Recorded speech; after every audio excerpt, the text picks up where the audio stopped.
Chapitre 9. Prêcher la bonne parole. Du 13 mai au 17 juillet 2007. Au milieu du mois de mai, Harry alla voir Hermione.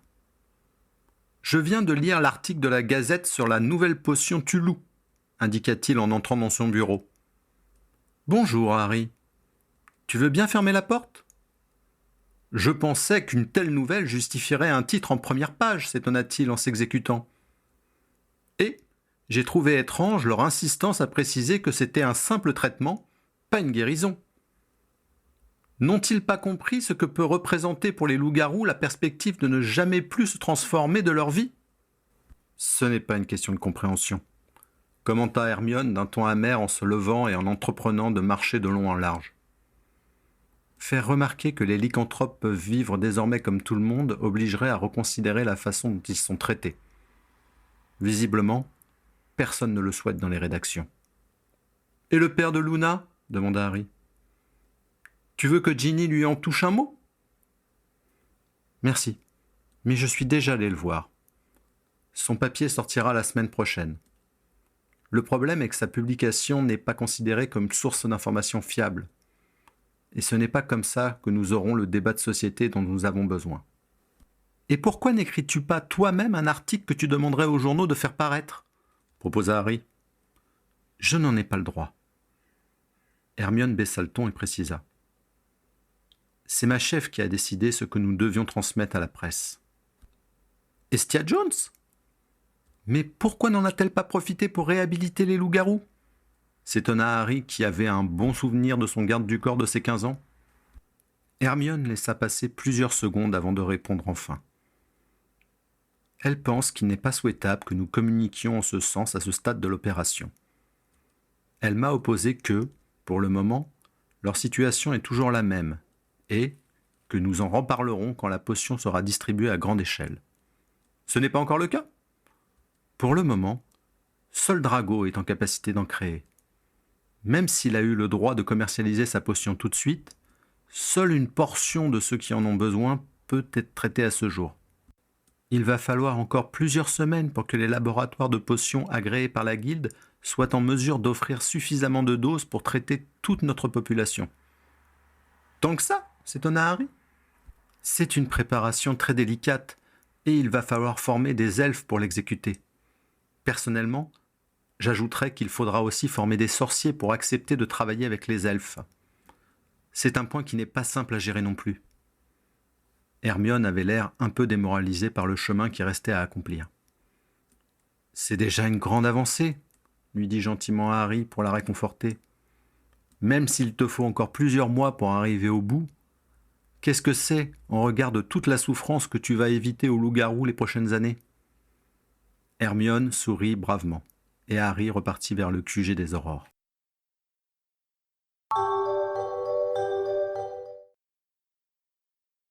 De son côté, il ne chômait pas.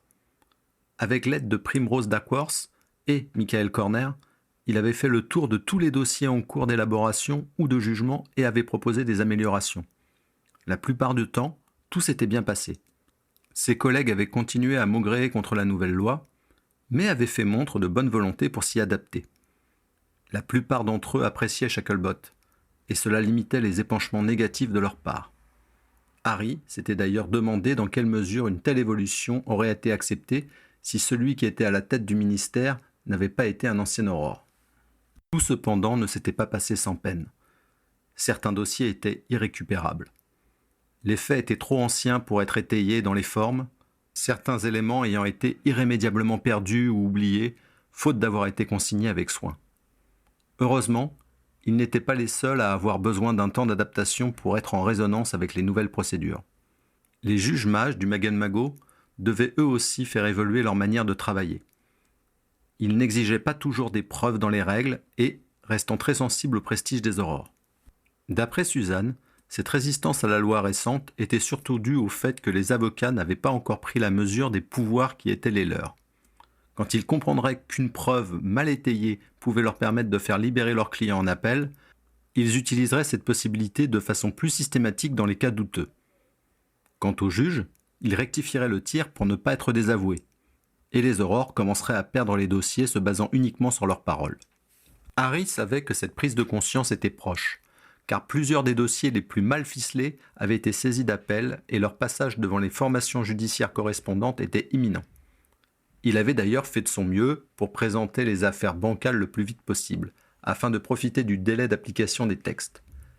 Il avait par ailleurs admis que certains dossiers étaient irrécupérables, et n'avait pu que préparer ses collègues à l'inéluctable.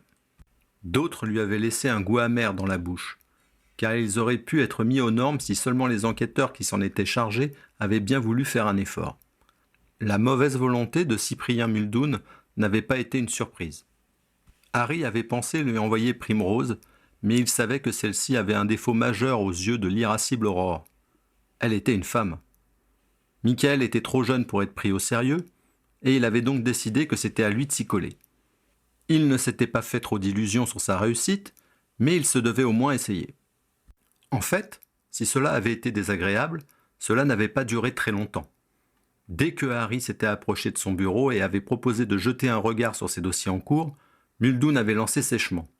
« Va faire joujou ailleurs, gamin.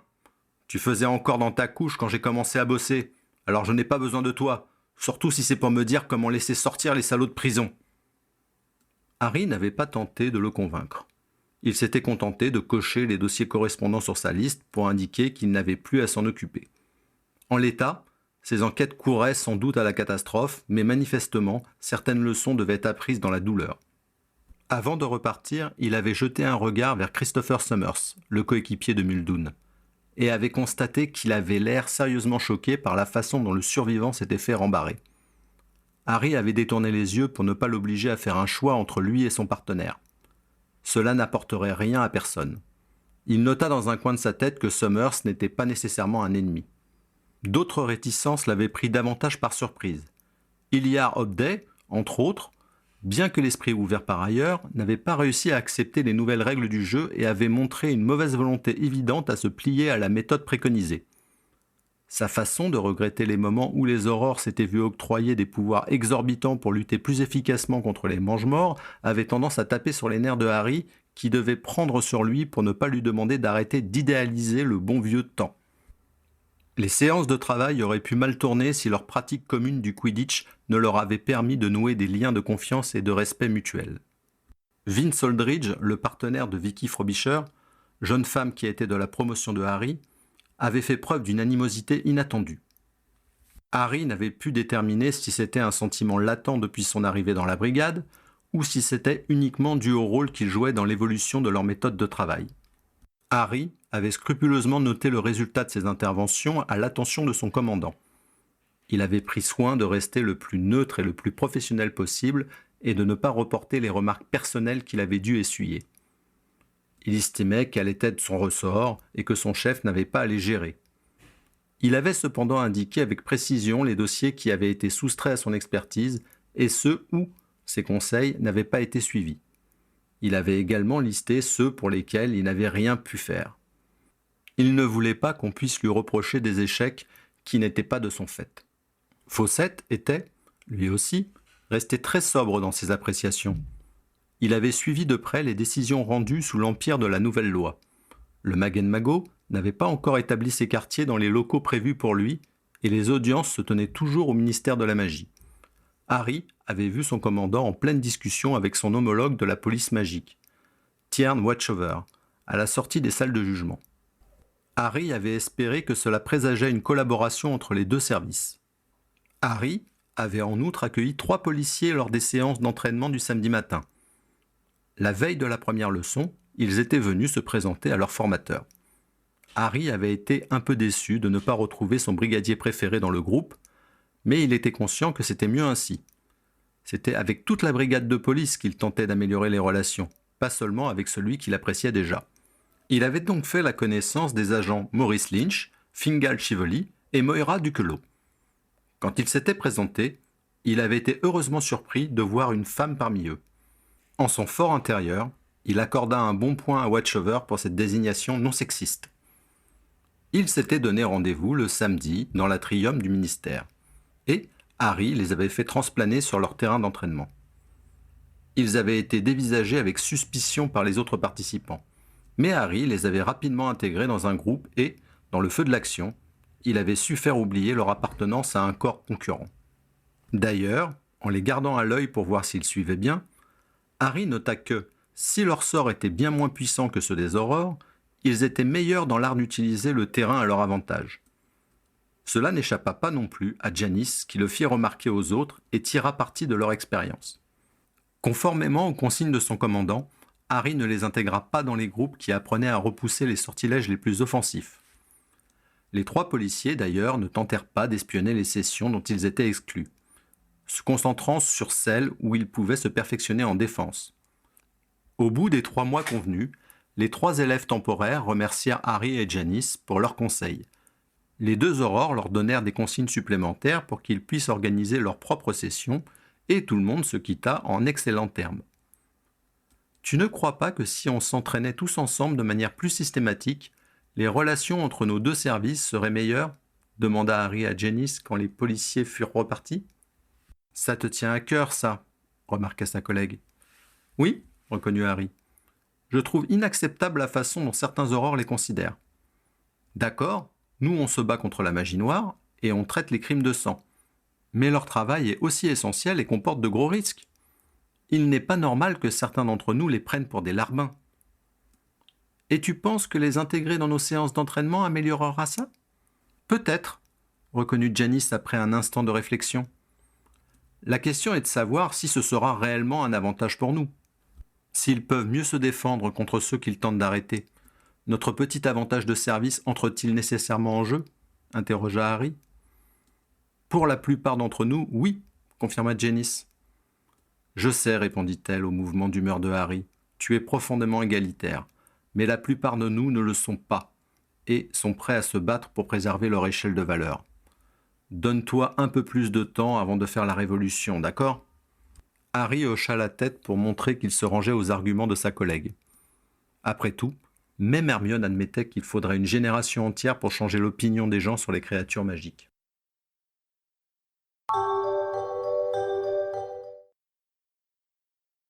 Le dimanche 1er juillet, Hermione arriva au terrier, l'air exténué. « Encore des problèmes ?» compatit Ginny quand elle se laissa tomber sur le banc du jardin où il prenait l'apéritif. « Ne m'en parle pas. Je pensais qu'une fois que nous aurions obtenu une potion Tulou stable, réglé les problèmes de production et de droit, et que la nouvelle serait connue, nous serions au bout de nos peines, mais c'est de pire en pire. » « J'ai lu les réactions dans la presse, commenta Angelina. J'ai vu que, même les sachant sous traitement, beaucoup de sorciers répugnent à oublier que ces personnes sont potentiellement des loups-garous.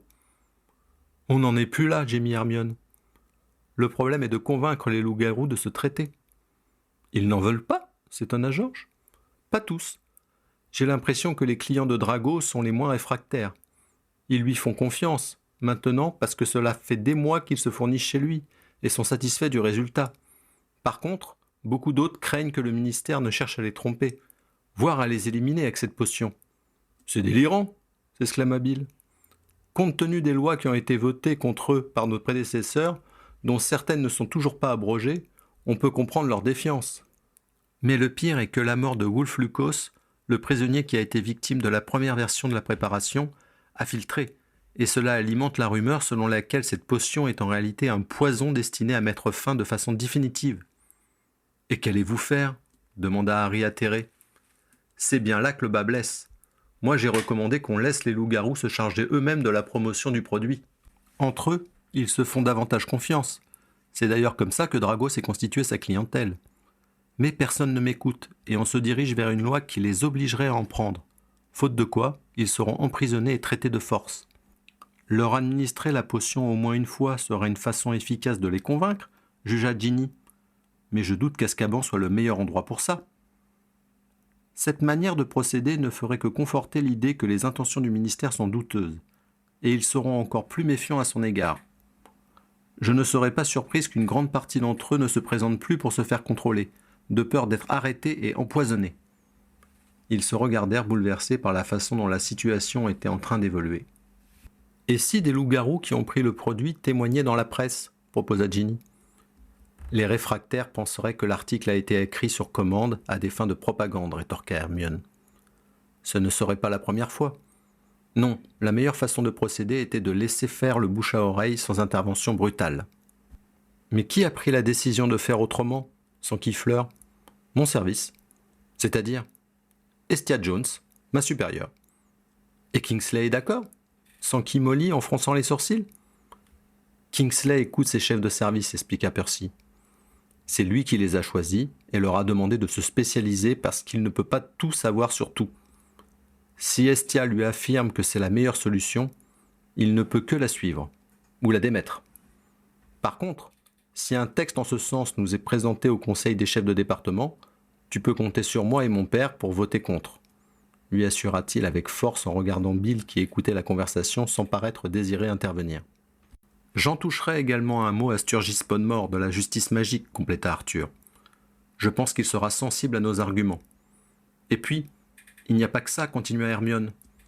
Maintenant que tous les sorciers savent que cette potion existe, ils risquent de ne pas comprendre qu'on ne protège pas la population en obligeant tous les loups-garous à la prendre. Kingsley ne peut pas dire qu'il refuse de les forcer à se traiter parce qu'il craint qu'ils ne lui obéissent pas. Se glorifier d'avoir mis au point cette potion était une erreur. Il aurait fallu la mettre en vente par les canaux habituels et la laisser se répandre chez les loups-garous pour qu'ils puissent, par eux-mêmes, démontrer quels bénéfices ils en auraient tiré. Ensuite, décréter que tous ceux qui se traitent ne sont plus soumis aux lois qui limitent leurs droits. Sauf qu'il y aura toujours des gens qui ne leur feront pas confiance et craindront qu'ils ne prennent pas la potion chaque mois, remarqua Harry avec réalisme. Tant qu'on n'aura pas trouvé une médication les guérissant définitivement, le problème se posera. Mais au moins, la majeure partie de nos loups-garous se traiterait, ce qui serait une libération pour eux et entraînerait mathématiquement la baisse des contaminations. « Tu connais des loups-garous, Hermione ?» demanda Ginny. « Des personnes que tu pourrais convaincre et qui prêcheraient à leur tour la bonne parole ?» J'ai bien l'intention de tenter de leur parler, mais avec le battage médiatique sur la volonté de contraindre du ministère, ce que je pourrais dire aura moins d'impact.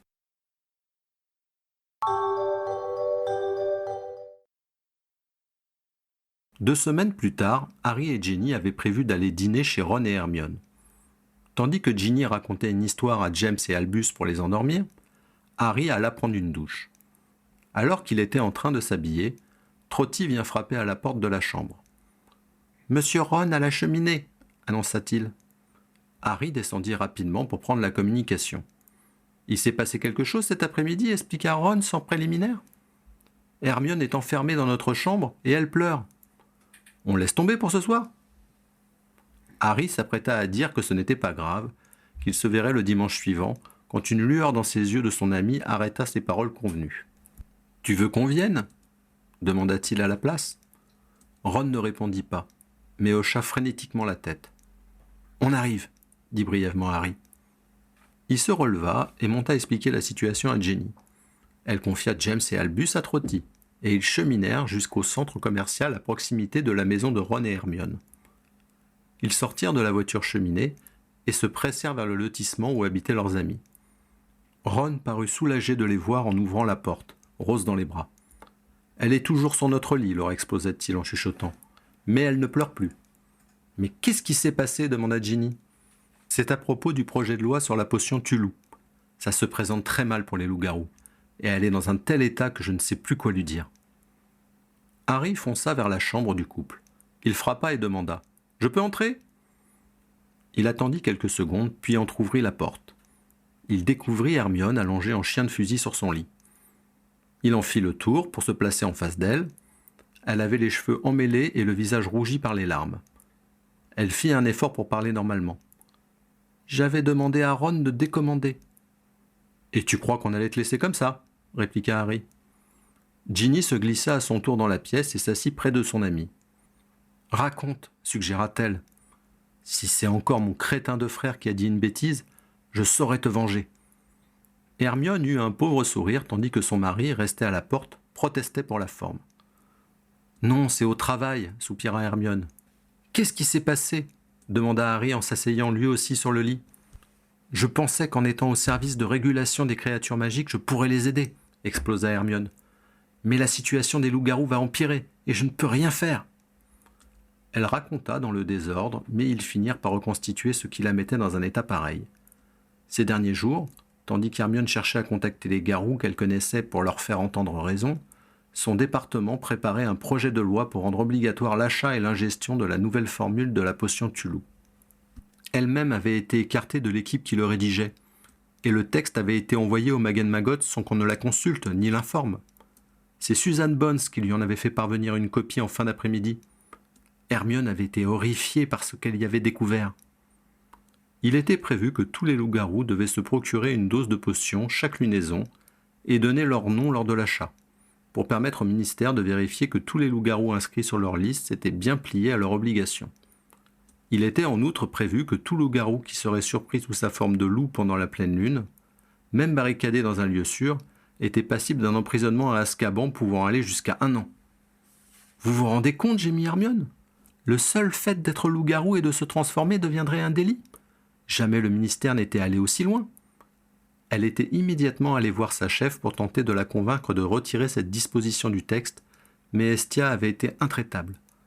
Elle m'a opposé que le rôle de notre département est avant tout de protéger les sorciers contre les créatures magiques, et que ce texte sert précisément ce but, leur rapporta Hermione. Mais un loup-garou qui n'est pas sous l'influence de la lune est humain, s'offusqua Harry. Légalement, non, soupira Hermione.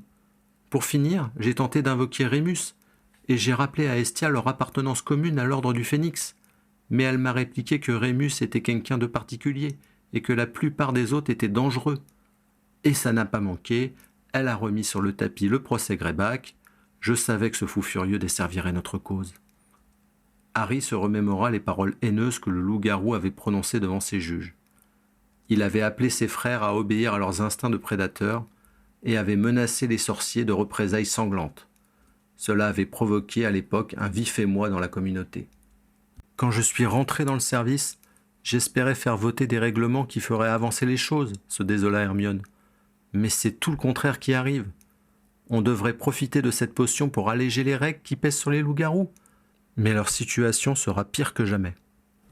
Hermione avait autrefois expliqué à Harry que la loi avait un rôle pédagogique, car les obligations qu'elle faisait naître étaient représentatives de valeurs morales d'une société et permettraient aux mentalités d'évoluer plus vite. Ainsi qu'un maître maltraitant son elfe risque la confiscation faisait avancer l'idée qu'il était immoral de battre ses créatures, alors que même cette règle était, dans les faits, peu appliquée. De même, la loi prévue par Estia Jones ne ferait que renforcer la méfiance des sorciers envers les loups-garous. « Je ne comprends pas, objecta Ginny. C'est bien avec l'approbation d'Estia que tu as pu faire passer tous ces règlements en faveur des elfes de maison, non ? Elle n'est pas si méchante. » Les elfes ne représentent aucune menace dans l'esprit des sorciers. Quand on parle des gobelins et des loups-garous, c'est tout autre chose. Entre l'histoire de la magie par Binns et les cours de défense contre les forces du mal, tout le monde les craint. Estia comme les autres. Hermione, ça va trop loin, dit Harry. Il faut que tu en appelles directement à Kingsley. Il ne peut pas laisser passer cette ignominie. Il ne peut pas se permettre de désavouer un de ses chefs de département pour me faire plaisir. D'ailleurs, Estia ne me le pardonnerait jamais. Et je n'aurais plus qu'à présenter ma démission. Sauf si c'est toi la nouvelle chef, suggéra Ron. Tu es fou. Pas du tout. Je suis certain que tu en as l'étoffe. Harry et Ginny hochèrent la tête pour signifier qu'ils en pensaient autant. Hermione secoua la sienne en signe de refus. Parce que vous imaginez qu'après m'avoir vu poignarder Estia dans le dos pour prendre sa place, mes collègues m'obéiront ? Pourquoi croyez-vous que Kingsley la suit ? Tout le service pense comme elle. Ils sont sincèrement persuadés d'agir pour le bien de la communauté et la sécurité de tous. Cela rappela à Harry sa première rencontre avec Amos Diggory. Le mépris avec lequel il avait parlé à la petite elfe des Croupetons l'avait beaucoup choqué ce jour-là. C'est tout le service qu'il aurait fallu changer dès le début, jugea Ginny. Il a dû garder un minimum de gens qui connaissaient les dossiers et les façons de procéder, sinon ça aurait été l'anarchie, expliqua Hermione. Dans les choix qu'il a faits, il a surtout tenté d'assainir les départements où la corruption s'était installée du temps de Fudge. Il a dû faire arbitrer entre plusieurs priorités, et je ne peux pas lui reprocher. Bon, concentrons-nous sur cette nouvelle loi. Qu'est-ce qui pourrait faire changer d'avis Estia Jones ? Demanda Ginny après un moment de réflexion. Hermione considéra la question et finit par répondre. Je ne vois pas. Et comment faire pour que cette loi ne soit pas adoptée ? Continua Ginny. Je suppose que si tous les autres chefs de département votent contre pendant le conseil, Kingsley ne la fera pas passer en force, émit Hermione. Mais je ne pense pas pouvoir en convaincre beaucoup en plus d'Arthur et Percy. Et peut-être Sturgis Podmore. En règle générale, les chefs de département se soutiennent entre eux. Le conseil est un moment de discussion, rappela Ron. C'est justement l'occasion de faire valoir ton opinion. En tant que chef de guilde, j'envoie régulièrement des pétitions au ministre quand les lois concernant les artisans sont mises aux voix. Pourquoi n'en ferais-tu pas autant ?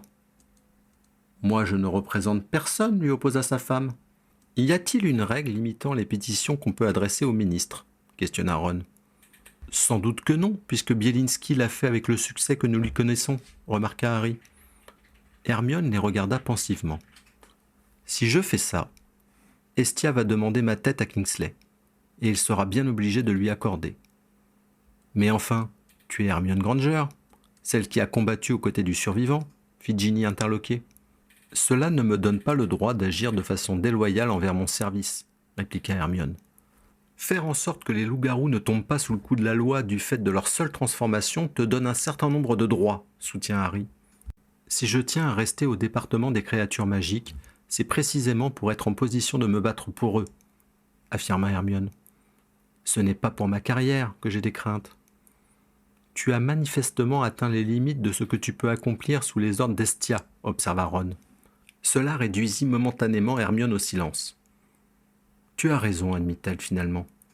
Je dois faire mon possible pour contrer cette loi. Pense à Malfoy, dit Ron, pince sans rire. Tu ne peux pas le laisser tomber maintenant.